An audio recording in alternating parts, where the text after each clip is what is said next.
Hi there, I'm David Hunt, owner of GameMasters Guild, and today we're going to take a look at 10 artifacts you may not know about in Magic the Gathering. Let's check them out. First artifact on our list is from New Phyrexia. It's Pristine Talisman. Costs 3 colorless to cast, and you can tap it to add 1 colorless to your mana pool, and you gain 1 life.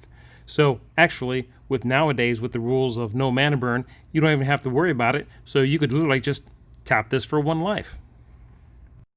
Originally from Darksteel, Skullelamp was used and abused. It's a 1 colorless cost artifact equipment, which gives equipped creature +1/-1, and whenever that equipped creature dies, you draw 2 cards, and you only equip it for 1. And I gotta tell you, I can't tell you how many little 1/1s I fed to Skullelamp back in the day just to draw those 2 cards. It is effective.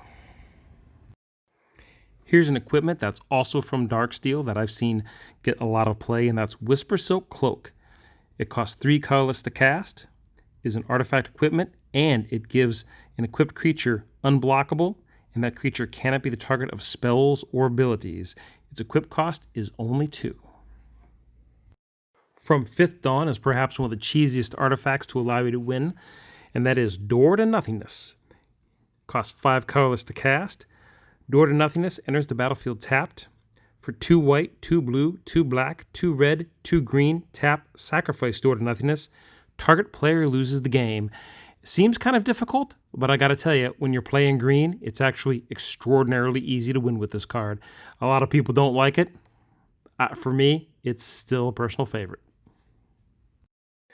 From Fifth Dawn also comes the notorious artifact Staff of Domination. For 3 colorless, you put it on the play. For 1 colorless, you can untap Staff of Domination. For 2 colorless and tap, you can gain a life. For 3 colorless and tap, you can untap target creature. For 4 colorless and tap, you can tap target creature. And for 5 colorless, you can tap to draw a card. Staff of Domination is wickedly powerful, especially if you're playing Tron, if you're playing all the Urza lands. This is a good card to have. And also, not too bad to put in a green deck either. From Mirrored and Besieged comes the very weird artifact Spine of Ish Sah. It's a 7 cost artifact, and when Spine of Ish Sah comes into the battlefield, destroy target permanent. And when Spine of Ish Sah is put into the graveyard from the battlefield, return Spine of Ish Sah to its owner's hand.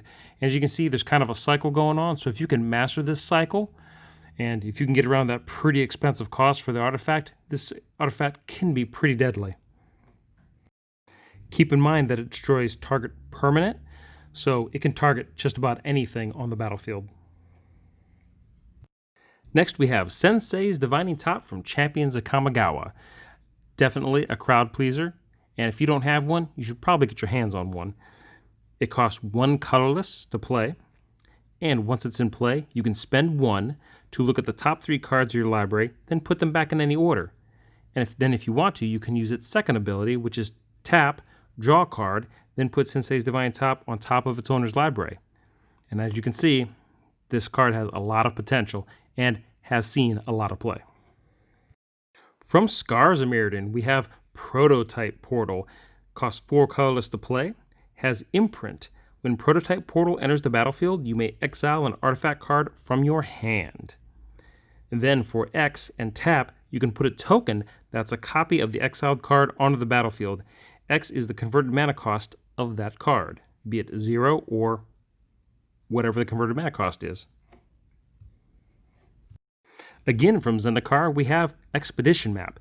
It costs 1 colorless to play, and once it's out in play, you can spend 2 colorless, tap, and sacrifice Expedition Map to search your library for a land card, reveal it, and put it into your hand, and then shuffle your library.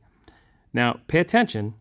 I said you can search for a land. It doesn't say a basic land. So if you need that Urza's Tower to complete your Urza's set, then you can go fetch for it. You can go look for Cabal Coffers, let's say. A land, not just a basic land. This card is great. And finally, from Hour of Devastation, we have Mirage Mirror, which costs 3 colorless to cast. And for 2 colorless, Mirage Mirror becomes a copy of target artifact, creature, enchantment, or land until end of turn. And I see a lot of possibilities with this. Hey, thanks again for stopping by and watching today's video. Be sure to click that like button, and if you haven't already, be sure to subscribe. And also too, you can click right around here for all my other videos and playlists, see what else I got out there. Or if you just want to check out Magic, check out that playlist of the other Magic the Gathering videos that I have. Again, I'm David Hunt, owner of GameMasters Guild, telling you to stay safe, play great games, and I'll see you real soon.